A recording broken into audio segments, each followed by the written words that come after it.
사도행전 10장 1절부터 8절까지 말씀 읽겠습니다.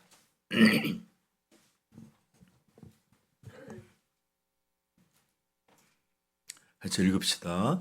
가이사라에 고넬료라 하는 사람이 있으니 이달리아 부데라 하는 군대의 백부장이라. 그가 경건하여 온 집안과 더불어 하나님을 경외하며 백성을 많이 구제하고 하나님께 항상 기도하더니 하루는 제9시쯤 되어 환상 중에 밝히 봄에 하나님의 사자가 들어와 이르되 고넬료가 주목하여 보고 두려워 이르되 주여 무슨 일이니이까. 선사가 이르되 내 기도와 구제가 하나님 앞에 상달되어 되었으니 내가 지금 사람들을 요빠에 보내어 시몬을 청하라. 그는 무두장이 시몬 집에 유숙하니 그 집은 해변에 있다 하더라. 마침 말하던 천사가 떠나매 고넬료가 집안 하인 둘과 부하 가운데 경건한 사람 하나를 불러 이 일을 다 이루고 요빠로 보내니라. 아멘. 제가 몇 번 말씀드린 적도 있긴 한데 인생에는 이렇게 지나서 돌이켜보면 당시 그때는 잘 알지 못했지만 그 순간이 내 인생에 있어서 몹시도 중요하고 또 큰 변화가 있는 그런 아주 이런 결정적인 순간이었었구나라는 것을 깨닫게 될 때가 있습니다. 제게도 그런 일이 있었는데 제가 대학을 졸업한 해에 한 친구가 계속해서 학교 다닐 때 유학을 계획하고 있었는데 너무 이제 가고 싶어서 대사관에 신청을 하러 직접 가는데 저보고 이렇게 같이 가자고 해서 제가 우연찮게 쫓아갔습니다. 그래서 저는 아무 생각이 없었어요. 그러고 있었는데 갑자기 서류를 작성하면서 저도 한번 해보면 안 되겠냐 그래서 그냥 뭐 경험 삼아 재미 삼아 이렇게 그것들을 쓰게 됐는데 그런 일들이 제 인생에서 그렇게 큰 변화나 이렇게 바뀌는 상황이 될지 그때는 조금도 알지 못했습니다. 그래서 이제 어쨌든 재미삼아 냈던 그 서류가 덜컥 이렇게 저희 집에 날라오고 비자를 받게 됐어요. 그래서 그 일들로 인해서 제 인생에 어느 시간이 인생에 중요하지 않은 때가 없겠지만 제 인생의 30대, 40대를 거의 캐나다에서 대부분 보내게 되는 그런 일이 이 작은 친구를 쫓아 당시에는 그 명동에 있었는데 코롱 빌딩이라고 하는 그곳을 방문했던 일이 이렇게 제가 외국에서 오래 살게 될 그런 상황이 될지는 그때 저는 조금도 알지 못했습니다. 자, 이런 것처럼 성경에도 우리가 읽을 때 보면 어떤 내용이 단순하게 기록되어 있지만 그것이 성경에 있어서 결정적으로 중요한 구원의 역사들을 만드는 그런 것들이 기록되어 있는 것이 있는데 바로 창세기 12장 같은 곳입니다. 창세기 12장에 보면 하나님께서는 아브라함을 부르셔서 너희 본토 아비 고향을 떠나 내가 지시할 곳으로 가라. 이런 말씀이 나오는데 그 사건이 바로 이제 인류를 구속하시는 하나님의 첫 번째 구속의 장면으로 등장하게 됩니다. 그래서 아브라함이 또 이 아브라함의 가족이 그다음에 이 사람들이 또 한 나라를 이루면서 하나의 구원의 이런 이렇게 표처럼 작용하는데 12장의 그 내용이 그렇게 온 인류 역사에 하나님이 이제 드디어 구속의 역사를 시작하는 그 첫걸음이었던 것처럼 오늘 우리가 읽은 이 본문은 온 세계로 향한 이 복음의 확장에 있어서 이 구원의 역사에 있어서 이스라엘이라고 하는 이 지역 남쪽뿐만 아니라 북쪽의 사마리아까지 포함하고 있는 이 이스라엘이라고 하는 지역과 인종을 떠나서 이제 이방과 세계로 첫걸음을 내디는 그런 첫 번째 사건이 바로 오늘 우리가 읽은 본문입니다. 예수님은 부활하신 후에 40일 동안 제자들에게 보이시고 또 함께 하시면서 거듭거듭 무엇을 가르쳤다 그랬죠? 1장 3절 한번 가볼까요? 1장 3절 한번 가보십시다. 사도행전 본문에 이렇게 껴두고 자 읽어볼까요? 시작. 그가 고난 받으신 후에 또한 그들에게 확실한 많은 증거로 친히 살아계심을 나타내사 40일 동안 그들에게 보이시며 하나님의 나라의 일을 말씀하시니라. 아멘. 그렇습니다. 예수님은 이렇게 부활하셔서 승천하시는 그 전까지 40일 동안 제자들에게 보이시고 하나님 나라 일들을 가르치셨습니다. 그리고 예수님께서 이 지상에서 마지막으로 제자들에게 들려주었던 말씀이 어떤 내용인지 우리 8절 9절 한번 읽어볼까요? 시작.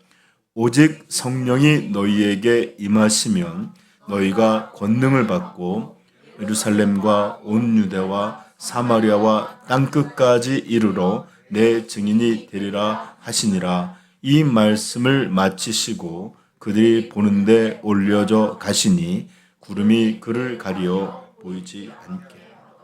아멘. 그렇습니다. 이렇게 하나님 예수님께서는 이제 승천하셔서 하나님 보좌 우편으로 올라가셨는데 그 마지막 말씀으로 들려주신 것이 바로 1장 8절입니다. 그래서 제가 사도행전을 시작하면서 그리고 또 중간중간 몇 번이나 우리가 배우고 있는 이 사도행전은 사도행전 1장 8절의 말씀의 기초에서 먼저는 어떻게 예루살렘에서 성령 강림으로 인해서 예루살렘으로부터 시작하고 유다와 사마리아와 이렇게 확장되어 가고 있는 그런 방식으로 전체가 기록되어 있다라고 말씀을 드렸습니다. 그래서 우리는 꽤 오랫동안 예루살렘 교회에 어떤 일들이 이루어지고 있는지를 들었고 이제 이 복음은 빌립에 의해서 사마리아 하면 떠오르는 데가 어디죠? 마술사 시몬. 그리고 지난주는 온 유대에 또 베드로의 순회 사역을 통해서 복음이 전파되는 것처럼 전파되는 것들을 보았습니다. 이렇게 예수 그리스도라는 이 구원의 복음, 이 생명의 복음은 여러분 봄철에 비가 오지 않을 때에 이렇게 산에 불씨가 떨어지면요, 이게 바람을 타고 엄청난 속도로 번져가기 시작해요. 이렇게 엄청난 속도로 번져가기 시작합니다. 거기다가 바람까지 불면 바짝 말라있는 이 산들은 그냥 홀랑 꼬실러지는 그런 일이 있는데 복음이 이제 온 세계를 향하여 그 거룩한 불꽃을 향해서 번져가고 있는 것들을 사도행전은 기록하고 있습니다. 그렇습니다. 오늘 예수님께서 마지막 말씀하신 것처럼 제자들은 예루살렘과 온 유다와 사마리아 땅끝까지 이르러 예수 그리스도를 증언하는 복음 전도자들이 될 것입니다. 이 복음은 반드시 확장되고 또 전해지고 전해져서 땅끝까지 이르게 될 것을 우리는 알고 있습니다. 그리고 아마 2000년 이 당시에 땅끝이라고 생각지도 못했던, 아니 염두에 두지 못했던 이 대한민국 이 땅끝까지도 복음이 전파되어 이렇게 우리가 함께 예배드리고 있는 줄 믿습니다. 그리고 여전히 많은 증인들에 의해서 저기 아마존 밀림으로 아프리카 어디로 또 아직도 그 태국 산지 같은데 미전도 종족이 아직 1000만이나 있다는데 그런 곳으로 가정을 건강을 자기의 삶을 돌보지 않은 수많은 증인들에 의해서 여전히 복음은 확장되고 있습니다. 그리고 심지어는 무슬림 국가 샤리아법에 의하면 무슬림이 아닌 다른 신앙을 갖게 되면 사형이 내려질 수도 있다고 하는 이런 무서운 법 앞에서도 복음은 계속 사우디 내에서도 확장되고 있다라고 하는 그런 소식을 듣습니다. 자, 마태복음 24장 14절, 이 천국 복음이 모든 민족에게 증언되기 위하여 온 세상에 전파되리니 그때야 끝이 오리라. 네, 이런 복음의 확장은 예수 그리스도께서 재림하셔서 온 세상의 역사를 끝나는 그날까지 반드시 확장되고 확장되며 전파되고 전파될 것입니다. 아멘. 비록 너무나 두려운 말씀이지만 먼저 된 자들이 나중되고 나중된 자들이 먼저 되는 것처럼 복음이 왕성했던 유럽이나 서구 지역들은 쇠퇴해 가고 있지만 우리가 제3세계라고 부르는 이곳에서는 가장 빠르게 성장하고 있는 종교가 여전히 기독교입니다. 그래서 우리 교회도, 우리 한국 교회도 이렇게 복음이 왕성하게 전파돼서 곳곳마다 교회들에 들어섰는데, 이런 것이 술집이나 호텔이나 여관들로 바뀌는 유럽과 같이 흔적만 남아있는 그런 곳이 아니라 여전히 뜨겁게 살아있는 교회들로 세워져 있기를 소망합니다. 자, 오늘 우리가 읽은 이 본문, 로마 군인이었던 백부장 고넬료 사건, 이것이 이 사람이야말로 이 영광스러운 복음이 유대 땅을 넘어 세계로 첫걸음을 내딛는 그런 시작이었다고 이제 여러분 10장, 11장 이렇게 내용들을 살펴보게 될 것입니다. 여러분, 이 유대교는 비록 소수의 회심자들이 있긴 했지만 여전히 이스라엘을 중심으로 한, 또 이스라엘 민족을 중심으로 한 이 지역과 인종을 벗어나지 못했던 그런 종교입니다. 그러나 예수께서 하나님의 아들이 오셨고 온 인류의 죄를 대속하신 그 십자가를 지심으로 말미암아 이제 구원의 길은 열려졌습니다. 그리고 모든 죄인, 모든 민족, 모든 나라에 이 구원의 놀라운 소식들이 전파될 수 있었습니다. 그래서 이 복음이 영원토록 천국에서도 우리는 이 복음을 계속 듣고 배우고 알게 될 텐데, 그럴 때마다 이 영광의 복음이 이스라엘 지역을 떠나 첫 번째 이방인으로 세계로 나아가는 그 사건을 항상 고넬료라고 하는 이 사람의 이야기에서 보게 될 것이에요. 그래서 복음이 들려준 모든 곳에서는 고넬료를 이방의 첫 번째 구원받은 사람으로 기억하게 될 것입니다. 우리들은 이방인일까요? 아닐까요? 이스라엘 사람은 자기 유대인이란 민족 외에 모두가 이방인이에요. 그래서 이 고넬료는 첫 번째 이방인으로 그리스도인이 된 우리 이방인들의 믿음의 시조가 되는 분입니다. 아셨죠?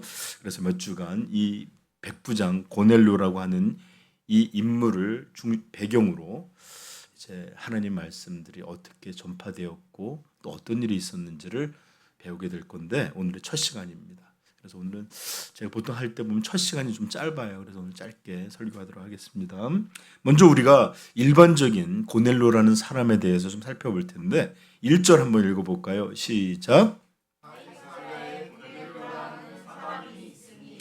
이달리아 부데라 하는 군대의 백부장이라. 일반적인 모습이 먼저 소개되어 있습니다.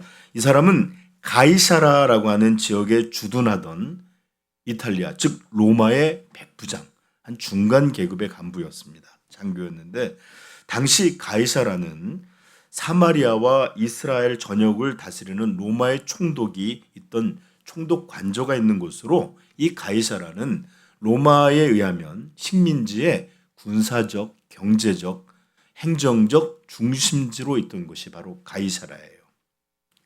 그리고 아마 그 총독을 지키고 또 가이사라에 이런 방어하거나 군사력을 하는 군인으로 와 있던 로마 직속 부대가 바로 이 고넬로가 속해 있던 부대였던 것 같습니다. 여러분 여기서 잠시 제가 이스라엘 역사를 좀 살펴볼 텐데 우리 중등부한테 물어보면 이제 잘 아실 거예요. 좀 잘 배웠으니까. 모르는 거 있으면 물어보세요. 알았죠?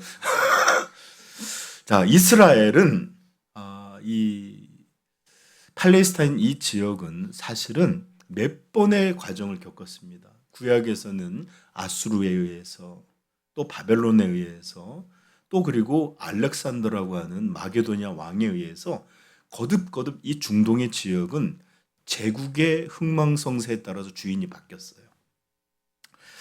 그런데 이 알렉산더가 엄청난 정복을 해나가는 과정에 갑자기 죽고 4명의 장군이 지역을 나눠서 왕 역할을 하고 있었는데 이 수리아라고 하는 요 지역 이게 그리스 사람 왕 하나가 이렇게 있었는데 그 당시에 이 이스라엘에서는 우리도 좀 독립을 해야 되겠다라고 하는 그런 열망이 있어갖고 레위족 속의 한 가문이었던 마카비 왕조라고 부르고 마카비 또 족속이라고도 하는 이곳에서 독립운동이 일어나고 있었는데 그런데 이런 독립운동을 BC 예수님 오시기 63년 BC 63년에 로마 장군 누굴까요? 어제 누구라 그랬지? 이건 뭐야? 폼페이에 의해서 이 팔레스타인 전체 지역은 로마의 식민지로 다시 한번 정복이 되어집니다. 그리고 이 로마의 식민지가 된 이 팔레스타인 지역에 헤롯이라고 하는 사람이 사실은 유대인이 아니었음에도 불구하고 로마에 굉장히 아부를 잘해서 이 이스라엘을 다스리는 권한을 받게 됩니다. 이게 바로 예수님 오셨을 때 헤롯이 베들레헴 지역에 사람 죽였다 그랬죠? 그 헤롯이 로마에서부터 이스라엘에 다스리는 왕권을 받고 한 일입니다. 자, 그리고 난 다음에 이 헤롯은 했던 일 중에 몇 가지가 있는데 로마의 초대 황제 이름이 뭐였다고요? 아우구스도 또는 그의 본명이 옥타비우스인데 삼두 정치가 있던 로마의 첫 번째 황제로서 로마의 제국화에 아주 큰 공헌을 한 사람인데 이 사람을 기념하기 위해서 도시 하나의 이름을 이 카이사르라는 이게 나중에 이름이 계속 바뀌다 보니까 카이사 하면은 왕이라는 이름으로 이제 호칭이 되는데 그의 이름을 따서 카이사라고 하는 이 지역의 이름을 그를 기념해서 옥타비우스라고 하는 이 아우구스토라고스라는 이 황제를 기념해서 이 지역의 이름을 그렇게 바꾼 게 바로 가이사라입니다. 그래서 가이사라는 이 신약에 2군데가 나오는데 가이사라 빌립보라고 하는 지역은 내륙이고 여기는 지중해로서 항구 도시예요. 그래서 이 지중해를 건너서 로마의 식민지로 보내기도 하고 군인이 오기도 하고 이런 중요한 거점 도시였습니다. 그리고 아까도 말했지만 여기 로마의 총독 식민지잖아요, 그렇죠? 왕이 있어도 실제로 제국의 다스림을 받아야 되는데 우리 조선 총독부처럼 이 로마의 총독부가 있던 곳이 바로 가이사라였습니다. 그리고 이 사람은 아마 여기서 이렇게 파견된 군인들 중에 천부장까지 있었을 텐데 거기 중간 정도의 장교였다라고 보시면 됩니다.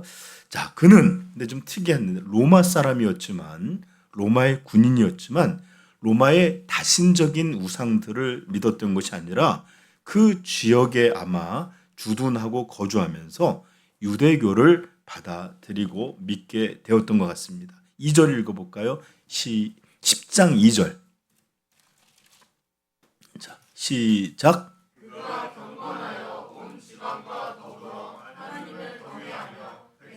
많이 구제하고 하나님께 항상 그의 신앙적인 배경에 대해서 4가지로 언급했어요. 먼저 그 자신에 대해서 언급합니다. 먼저 개인적으로 어떤 사람이었죠? 경건하였다라고 그래요. 이 구약적인 의무에서 경건은 하나님을 두려워할 줄 아는 그런 신앙을 갖고 있었다라는 거거든요. 여러분, 지금도 이건 굉장히 중요해요. 우리 성도들은 하나님을 두려워할 줄 알고 또 기뻐할 줄 아는 사람이어야 합니다. 네. 지금도 예배를 우린 정말 잘 드리고 있지만 요즘 현대의 그리스도인들의 예배를 보면 정말 패역하고 버르장머리 없는 애가 어른들 앞에서 함부로 구는 것처럼 멋대로 행하는 그런 예배로 하나님께 나올 수도 있어요. 그러므로 하나님을 두려워한다는 것은 신앙이 굉장히 중요한 한 축입니다. 자, 그래서 그는 경건했고요. 또한 어떻게 했죠? 온 집안과 더불어 하나님을 경외하며, 그는 자기 혼자만 그런 것이 아니라 온 집안과 더불어 하나님을 경외했다고 합니다. 여기 쭉 보시면, 그리고 또 베드로를 부르라고 할 때 7절 한번 볼까요? 시작. 마침 말하던 천사가 떠나매 고넬로가 집안 하인 둘과 부하 가운데 경건한 사람 하나를 보세요. 이 부대장은 자기 밑에 있는 이 중대급 되는 이 규모에서 하인뿐만 아니라 그 사람 믿는 그 사람의 이런 부하들 중에도 이 사람이 놀라운 영향력과 리더십을 발휘해서 자기 혼자만 믿는 게 아니라 집안과 또 부하들까지도 이렇게 유대교, 여기는 지금 사실은 기독교는 아니에요. 유대교 신앙을 받아들이고 그렇게 여호와 하나님을 믿는 그런 일을 했다는 것입니다. 여러분, 우리 교회를 다니다 보면 참 희한한 일을 많이 봐요. 성경에도 나오죠. 부모는 너무 경건해요. 사무엘 얼마나 훌륭한 그런 분이었습니까? 근데 그 두 아들은 불량했어요. 교회를 다녀도 그래요. 훌륭한 목사님, 훌륭한 장로님, 훌륭한 권사님으로 교회 부르는데 자식들은 불순자처럼 살아요. 교회도 안 나와요. 그런 일도 너무 많이 보지 않습니까? 저는 자식이 없기에 당당합니다. 제가 이런 만약에 자식이 있는데 오늘도 또 교회를 안 왔다면 이런 설교를 어떻게 할까? 아무튼 이렇게 자기 혼자 믿는 것도 힘들지만 그렇게 가정을 믿음 안에서 온전하게 하는 일이 쉬운 일이 아니에요. 그러므로 청년들 부디 경건한 가정을 이루어야 되는 하나님의 뜻을 이루기 위해서 반드시 믿음 좋은 지체들을 만나서 함께 신앙생활하며 가정을 이룰 수 있기를 축복합니다. 네. 자, 이렇게 그는 가정에도 놀라운 영적 영향력을 가진 사람이었습니다. 그런데 그의 행동은 이렇게 종교적인 것만 해서 있지 않고 어떻게 됐다고요? 그는 실천하고 또 구체적으로 그 믿음을 실현해서 구체적으로 실천하는 그런 사람이었는데 뭐라고 나오냐면 백성들을 어떻게 했다고요? 많이 구제했다. 그냥 형식적으로 구제한 게 아니라 그가 가진 권한, 예를 들어서 만약에 부대장이잖아요. 그러면 어려움이 있으면 보내기도 하고 자기가 직접 돕기도 하고 또는 경제적으로 하여튼간 물심양면으로 이 주둔지에 있는 사람들을 도왔던 것 같습니다. 그리고 또 한 가지, 이 사람의 신앙이 이렇게 외식적이거나 그러지 않고 진실했는데 그 모습을 어떻게 알 수 있죠? 보세요. 하나님께 항상 기도하더니. 사람들 앞에서 여러분 예배 드릴 때 우리가 경건한 모양 가질 수 있어요, 없어요? 있죠. 근데 혼자 있을 때 아무도 보는 이 없을 때 근데 그런 조차도 기도하기에 힘썼다라고 그래요. 여기에 보면 천사를 만나는 보면 구시기도라 하는데 한참 근무할 때조차도 잠깐 시간을 내서 기도했던 게 이런 일이 벌어져. 3시예요. 오후 3시. 그러므로 그가 얼마나 이렇게 기도하는 일에도 진실했는지를 알 수 있습니다. 자, 그는 이런 내용들을 볼 때 참 경건한 유대교 신자로서 나름대로는 하나님을 잘 섬기고 있던 사람이었습니다. 그리고 이런 그의 모습은 천사가 와서 들려준 말로도 더 분명히 깨닫게 되는데, 우리 3절 4절 한번 같이 읽어볼까요? 시작. 하루는 하나님의 사자가 들어와 이르되 고넬료야 하니, 고넬료가 주목하여 보고 두려워 이르되 주여 무슨 일이니까? 천사가 이르되 내 기도와 구제가 하나님 앞에 상달되어, 아멘. 하나님 앞에 기억된 바 됐다는 거예요. 여러분, 우리 옛날에 많이 불렀던 찬양이 있어요. 내 이름 아시죠? 그러면서 막 울면서 그랬는데, 고넬로야 이름을 부르며 내가 했던 모든 신앙, 하나님 앞에 했던 것들이 하나님이 기억하신 바가 되었다. 와, 그분으로부터 이런 복스러운 말. 내가 너희가 드린 예배, 너희가 드린 대표기도, 너희가 드린 헌금, 너희가 자식들에게 했던 이런 모든 것, 너희가 진실로 성도로서 살았던 모든 것, 하나님이 기억하신 바가 되었다. 울 것 같아요. 너무 기쁘겠죠, 그렇죠? 네. 나중에 이러고 올라갔대. 내가 너를 누군지 알지 못하노라. 이런 두려운 말이 아니라 이렇게 내가 하나님이 기억하신 바가 된 신앙으로 드러날 수 있기를 축복합니다. 자, 그런데 말입니다. 오늘 우리가 읽은 이 본문들은 이 지점에서 굉장히 잘못된 관점을 가지고 이것을 이해하기가 너무 쉬운 그런 내용들로 꽤나 많은 오해를 받고 있는 본문이에요. 그래서 오늘은 이것이 어떤 오해들을 부를 수 있는지를 두 가지를 설명하고, 바른 관점이 어떤 것인지를 좀 설명하면서 오늘은 짧게 좀 설교를 마치려고 합니다. 자, 첫 번째 오해는 이 고넬료를 완전히 하나님의 사람으로 또는 완전히 구원받은 하나님의 성도들처럼 여기는 이런 오류들에서 여러분 빠지면 안 된다는 것입니다. 비록 그가 유대교적 신앙의 모습을 가지고 있었지만, 그리고 그는 나름 경건했고 또 주변 사람들도 신앙으로 이끌 만한 사람이었고 기도도 꽤 열심히 했고 구제도 했던 사람입니다. 그리고 하나님이 이런 것들에 대해서 기억하시고 계시다라는 거 하는 이야기도 들은 사람이에요. 그러나 그럼에도 불구하고 이 고넬료는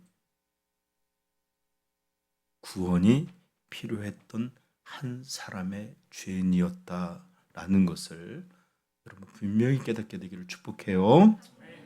여러분, 만약에 이미 그가 하나님을 믿는 완전한 사람이었다면 왜 천사를 통해 하나님 그를 베드로를 부르라 하셨고 또 복음을 들어야 한다고 말씀하셨고 왜 이런 과정들을 밟게 하셨겠어요? 자, 이 말은 제가 추론한 게 아니라 사도행전 11장 14절에 한번 가보십시다.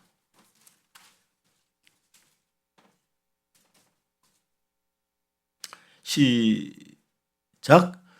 그가 내 온 집이 구원을 받을 말씀을 내게 이르리라 함을 보았거늘. 자, 우리 13절부터 읽으면 좋겠네. 시작. 그가 우리에게 말하기를 천사가 내 집에 서서 말하되 내가 사람을 요바에 보내어 베드로라 하는 시몬을 청하라. 그가 너와 내 온 집이 구원받을 말씀을 내게 이르리라 함을 보았다 하거늘. 아멘. 구원이 필요한 사람이었지 이미 구원받은 사람은 아니었다라는 것을 꼭 알기를 바라요. 그는 너무나 종교적인 사람이었고 구제하는 이런 걸 윤리적으로도 나름 훌륭한 모습을 갖고 있던 사람입니다.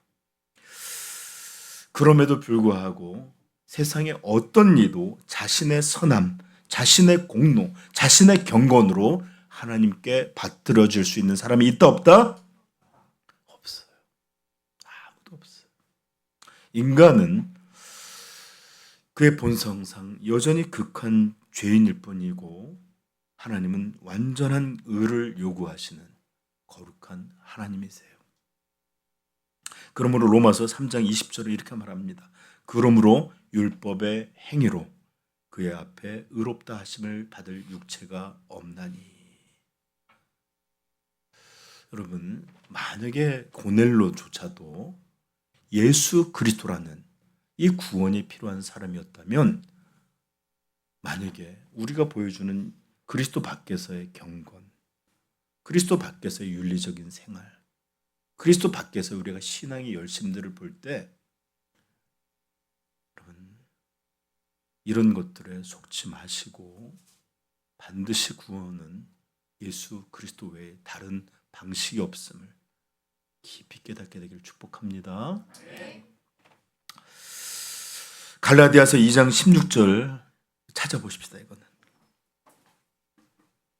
갈라디아서 2장 16절.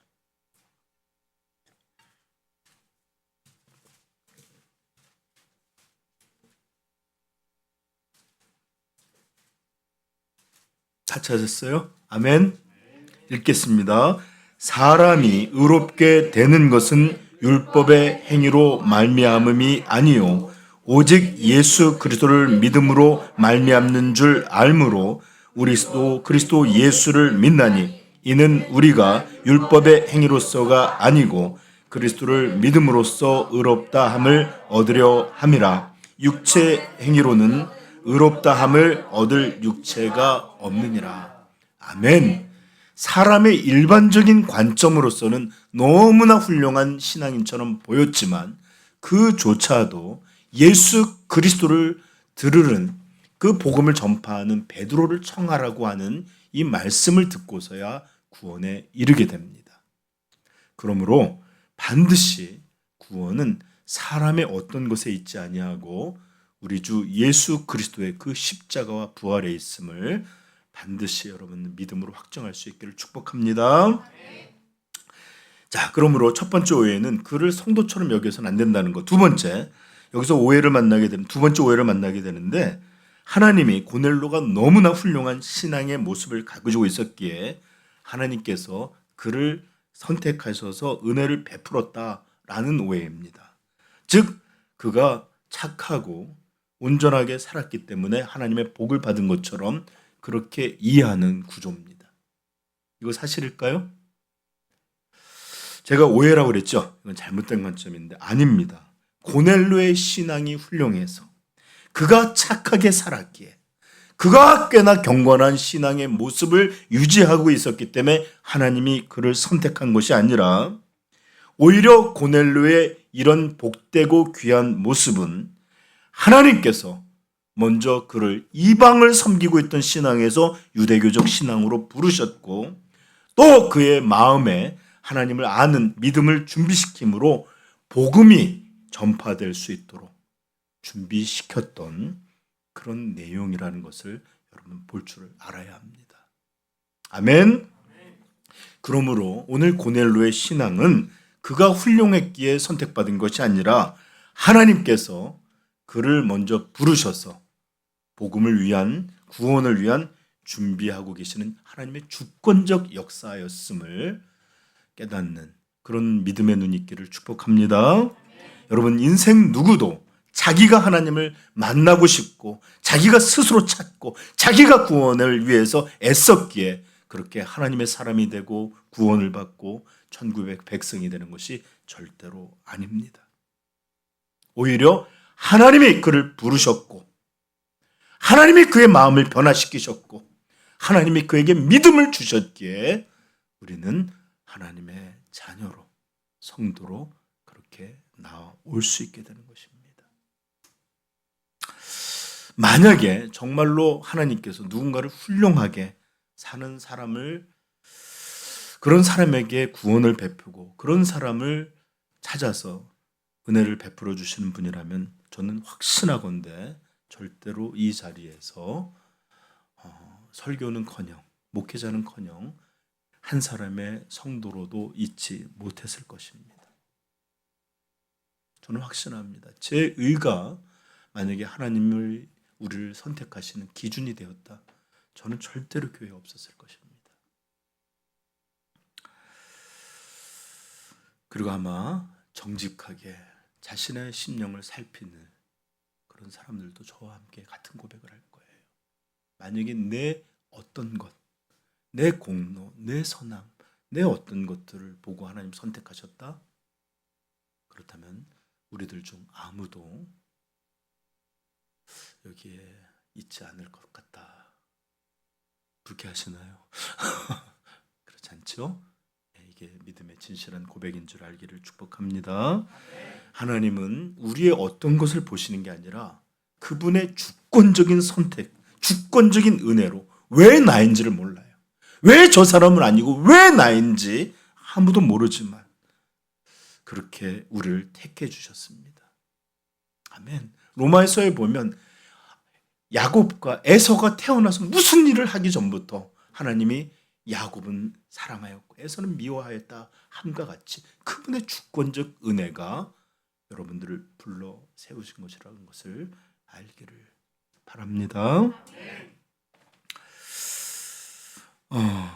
그러므로 오늘 이 고넬료가 보여주는 유대교적 신앙, 이것은 한 사람의 훌륭함을 드러내고자 함이 아니라 하나님께서 한 사람을 먼저 부르시고 구원을 위해 준비시키시고 또 그렇게 역사하고 있는, 다시 한번 그분의 주권적 은혜의 역사를 기록한 그런 내용이라는 것을 여러분 반드시 깨닫게 되시길 바라요. 자, 이제 우리는 말씀을 좀 맺어가면서 이제 오늘 우리가 이런 두 가지 오해를 통해서 이제 더 자세히 배우고 알게 된 것은 세상에 그 어떤 사람도 하나님 앞에 스스로 자기의 의로 또는 자기의 열심으로 자기의 공로로 나아갈 수도 없고 받아들여 줄 수 없다는 사실을 여러분 철저히 깨닫게 되기를 축복합니다. 오직 예수 그리스도, 이분의 십자가 공로, 이분이 우리에게 베풀어 주신 그 완전한 의, 이 이름 외에 다른 구원은 없습니다. 아멘. 아무리 건강하고 선하게 보여도 그리스도의 복음이 없는 자는 구원에 이를 수 없습니다. 인간의 선함, 인간의 의로움, 그 인격의 어떤 고상함, 이런 것으로는 구원의 문이 절대 열릴 수 없고 하나님의 절대적인 의라고 하는, 완전이라고 하는 이 기준에 도달할 수 없습니다. 오직 죄인들을 위하여 십자가 지신 완전하신 예수 그리스도, 이 완전하신 의로움만이 구원의 유일한 기름을 여러분 분명히 믿게 되기를 축복합니다. 다른 이로서는 구원받을 만한 다른 이름을 주신 적이 없나니. 자, 이렇게 그래서 우리는 반드시 예수 그리스도 외에는 다른 구원이 없다는 것을 기억하시고, 또한 경건의 모습과 나름의 신앙이 있는 모든 사람들, 이 사람이 다 구원받은 사람은 아니라는 것을 알게 되기를 바라요. 여러분, 만약에 그 겉모습만 봤다면 고넬료는 우리들보다 더 신앙인 같고 우리들보다 더 구원받은 사람 같고 우리들보다 더 천국 백성같이 보이는 그런 사람이었습니다. 그럼에도 그는 어떻게 구원을 받아야 될 그럴 사람이었다라고 성경이 기록하고 있어요. 그러므로 혹여나 많은 이들이 내가 매주 교회에 오고 있고 또 이런 신앙의 경건의 성경 읽기, 기도니 이런 구체적인 일들을 하고 있고 꽤나 그래도 열심히 하나님을 믿으려고 하고 있다. 그래서 난 혹시 구원받은 사람이 아닐까? 이런 것들로 여러분들이 자신을 판단하고 있다면 고넬료의 경우를 꼭 보십시오. 요한복음 3장 3절에서 예수님께서 이렇게 말씀하십니다. 찾아보십시다.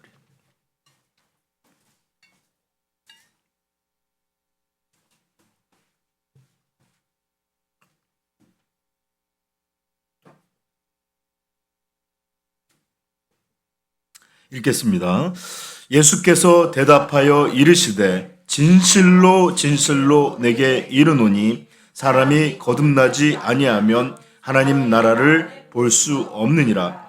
니고데모가 이르되 5절까지 읽겠습니다. 니고데모가 이르되 사람이 늙으면 어떻게 날 수 있사옵나이까? 두 번째 모태에 들어가 날 수 있사옵나이까? 예수께서 대답하시되 진실로 진실로 내게 이르노니 사람이 물과 성령으로 나지 아니하면 하나님 나라에 들어갈 수 없느니라.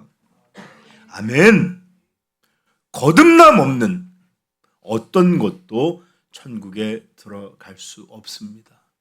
그가 어떤 경건한 모양을 갖고 있고 윤리적 삶을 갖고 있고 얼마나 고상한 인품으로 행한다 할지라도 거듭나지 않은 영혼은 하나님 나라에 들어갈 수 없습니다.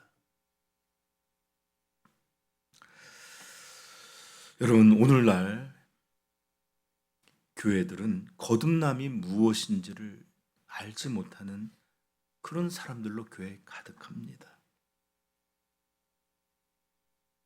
거듭남이라고 하면 불편해해요. 그게 도대체 뭔지를 모르기 때문에. 그냥 나 열심히 교회 나오고 주일 빠지지 않고 성경 공부도 하고 이것저것 다 하는데 이건 뭐지? 이런 것조차도 내가 절대로 천국에 들어갈 수 없는 그런 것이란 말인가? 불편해요.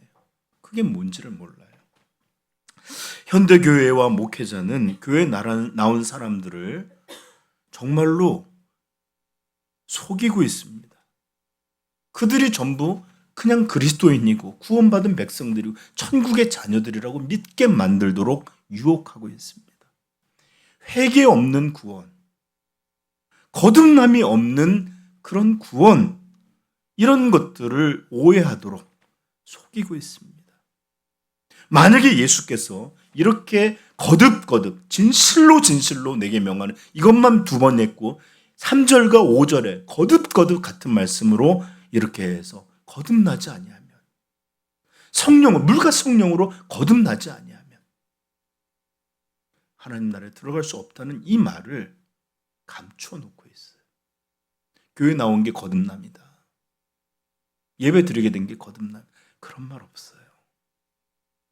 반드시 성령으로 반드시 다시 태어나는 이런 일들이 있어야만 참된 그리스도인이요 구원받은 백성이 될 수 있다고 성경은 예수님은 명백히 가르치고 있습니다.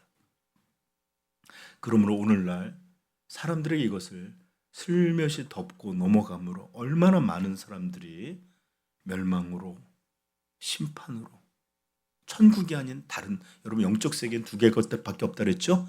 천국 아니면 지옥이에요. 그러므로 거듭남을 통한 구원을 말해주지 않았는데 아무도 들어갈 수 없다 했는데 교회 30년 40년 열심히 다닌 이 사람들은 어떻게 하면 좋습니까? 그러므로 현대교회가 보이는 이 거짓말에 속아 멸망에 이르게 될 사람이 얼마나 많을지를 생각하면 참으로 두렵지 않을 수가 없습니다. 여러분 현대교인들 대부분이 거듭남이 무엇인지를 알지 못해요. 정확히 얘기하면 들어보지도 못한 사람들이 너무나 많습니다. 제가 만약에 오래된 신자, 장로님일 수도 있고 권사님일 수도 있고 집사님이 될 수 있고 3, 40년 다니신 분들에게 제가 만약에 권사님 혹시 거듭나셨는지요? 이런 질문을 한다면 여러분 어떤 반응들을 보일까요? 화를 냅니다. 대부분. 예전에 제가 한 친한 사역자가 있었습니다. 근데 이제 그분이 저에게 와서 한 번은 그 자신의 내가 목회자인데도 불구하고 신앙적인 믿음이 잘 없다든지 윤리적인 문제가 해결되지 않는다든지 내가 사역을 하고 있는데 사역이 도대체 뭔지 이런 회의적인 얘기를 계속 물어오셨어요. 그래서 제가 한참 그분의 얘기를 듣다가 이렇게 물어봤습니다. 목사님, 죄송합니다. 혹시 거듭나셨는지요? 목사님 죄송한데 거듭남이란 이런 중생의 체험을 하셨는지요? 그분은 어떤 반응을 보이셨을까요? 당황하시더라고요. 그러면서 화를 내시더라고요. 아니 목사한테 그런 질문을 하냐. 당황한 모습이 역력했습니다. 저는 여러분 그분에게 제가 신앙적 우위를 가지고 나는 구원받았는데 넌 아니지 이런 얘기로 물어본 것도 아니고 그분의 신앙을 함부로 폄하해서 그렇게 말한 것도 아니었어요. 정말로 이 새롭게 태어나는 성령의 역사를 거듭남의 은혜를 받았는지를 그냥 물었던 거예요.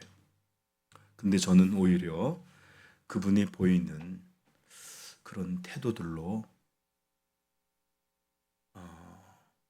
그분의 상태가 어떤 것인지를 조금은 알게 되었던 것 같습니다. 여러분, 제가 다시 한번 말씀드립니다. 신앙의 경력, 자신이 보여주고 있는 어떤 신앙의 모습, 또는 과거에 어떤 한두 번 경험했던 어떤 울컥함이든 이런 것이든 이런 것들이 아니라 반드시 성령과 복음으로 다시 태어나는 이 일이 없이는 누구도 천국에 들어갈 수 없을 뿐만 아니라 누구도 구원받은 성도라 부름을 받을 수 없습니다. 마지막 심판대 앞에 섰을 때 주님, 제 평생 50년을 주님을 섬겼고 주의를 성수하여 지켰고 제가 집사, 권사, 장로를 했고 아니 목사라는 타이틀을 갖고 있고 이런 일 저런 일 뭐를 했습니다. 해도 주께서는 분명히 말씀하실 거예요. 거듭나지 아니하면 내가 진실로 너희에게 이르노니 사람이 물과 성령으로 거듭나지 아니하면 하나님 나라를 볼 수 없느니라. 들어갈 수 없느니라. 그러므로 나는 너를 알지 못하노라. 이렇게 분명하게 말씀하실지 모릅니다. 여러분, 정말로 성령 안에서 복음으로 다시 태어나는 일 없이 저절로 교회를 다니고 10년, 20년이 지나면 저절로 성도가 되고 저절로 구원받는 이런 일 불가능합니다. 절대로 없어요. 저는 어떤 일도 봤는데 목사님 저는 방언도 받았고 어떤 은사를 경험도 했고 또 심지어는 이렇게 어떤 영통의 이런 은사도 받은 적이 있습니다. 여러분 성경은 은사는 은사일 뿐이지 은혜가 아니라고 말해요. 불신자들도 심지어 다른 종교도 방언이 있어요. 다른 종교에서도 영적 체험들 가능합니다. 그래서 마태복음 24장 예수님께서 사탄도 마귀도 할 수만 있으면 믿는 자라 할지라도 넘어뜨리게 될 것이고 이적과 기사를 많이 보이리라. 여러분 이적과 기사가 구원받음을 보증해 주는 게 아니에요. 예수님은 구원받는 유일한 길을 가르치셨어요. 뭐라고? 복음과 성령으로 거듭나는 일. 이 일 외에는 절대로 하나님 나라에 들어갈 수 없습니다. 여러분 구원은 전적으로 우리 하나님이 행하시는 일로서 반드시 우리 성도는 거듭나야 합니다. 제가 만약에 여러분들에게 물어보고 싶어요. 근데 그 대답이 중요한 게 아니라 실체가 중요하기 때문에 여러분 거듭나셨습니까? 거듭남이 무엇인지 알고 계십니까? 그냥 이렇게 교회 다니게 되는 거 거듭남 아니에요. 거듭나셨습니까? 라는 이 질문에 분명하게 대답할 수 있는 성도 되기를 축복합니다. 제가 당뇨가 있는 사람은 식곤증이 정말 자매가 아니라 병처럼 올 때가 있는데 제가 이렇게 어떤 날 저녁을 먹고서 앉아 있는데 깜빡 잠들어 있어요. 근데 그 깜빡이 한 30분, 40분, 어떤 때는 1시간이 될 수도 있는데 근데 제가 자고 있다는 걸 몰라요. 어떻게 알죠? 맞아요. 깨어나니까 내가 잠들었었네. 언제 잠들었지? 아는 것처럼 반드시 다시 태어난 새 생명을 받은 자야만 자기가 죽어 있었구나. 자기가 거듭났었구나. 거듭난 것이구나. 이것을 알게 돼요. 그러므로 아직도 많은 이들이 그것이 무엇이지? 하는 그런 관점에 있는 분들은 제발 두렵고 떨림으로 그냥 쓱 넘어가자. 좋은 게 좋은 거지. 마음이 편하게 해야지 하지 마시고 반드시 예수께서 하신 말씀, 사람이 물과 성령으로 나지 아니하면 하나님 나라에 들어갈 수 없느니라 하신 말씀을 꼭 기억하기를 축복합니다. 이런 놀라운 중생의 역사, 이렇게 하늘로부터 태어나는 역사, 이렇게 다시 한번 생명을 얻는 구원의 역사가 우리 사랑하는 삼위영광교회 모든 지체들에게 한 명도 예외 없이 우리 하나님의 은혜로 부어지시기를 복되신 주님의 이름으로 축복합니다. 기도하겠습니다.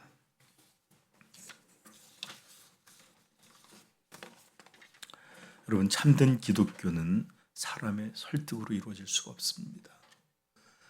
참된 기독교는 사람의 노력으로 불가능합니다. 유일하게 할 수 있는 것은 믿음을 주시는 하나님 앞에 나와 그 복음을 듣는 게 전부예요. 저는 그래서 여러분들이 이곳에 나온 줄 믿고 하나님이 그렇게 부르시는 줄 믿습니다. 자, 이 시간에 여러분 기도하실 때 주여